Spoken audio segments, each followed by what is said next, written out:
दिलवा के बात पर उनके सूरज बल झाके झूके झूके देख देलू छत बरतिया से झाके झूके देख देलू छत बरतिया से झाके झूके।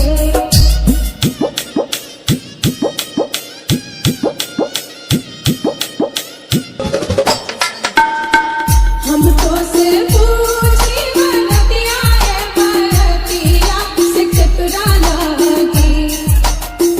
हम तो से पूछी बरतिया बरतिया से केकरा लागी।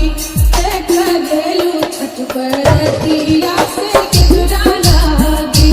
देख देलू छत बरतिया से केकरा लागी। हम रोजे बेटवा कहाने ऐसन बेटवा सुन के लागी। हम रोजे बेटवा कहाने ऐसन बेटवा सुन के लागी।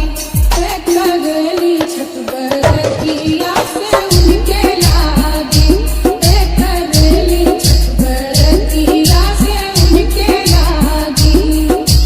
DJ Sanu Hajipur, DJ Sanu Hajipur, DJ Sanu Hajipur. अमरूदिया के पात भूखे सूरज मल झाके झूके।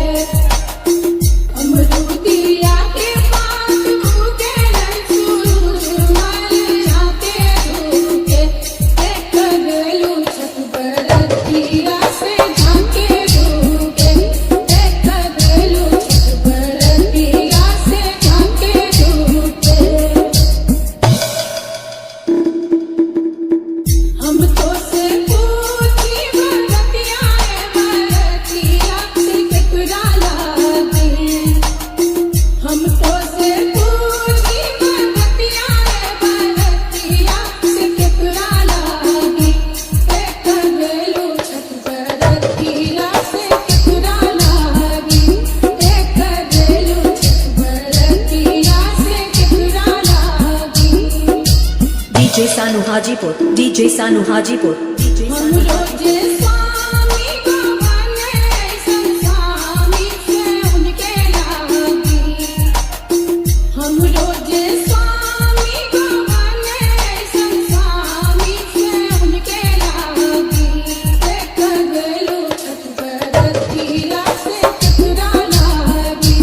देख देलू छत बरतिया से केकरा लागी।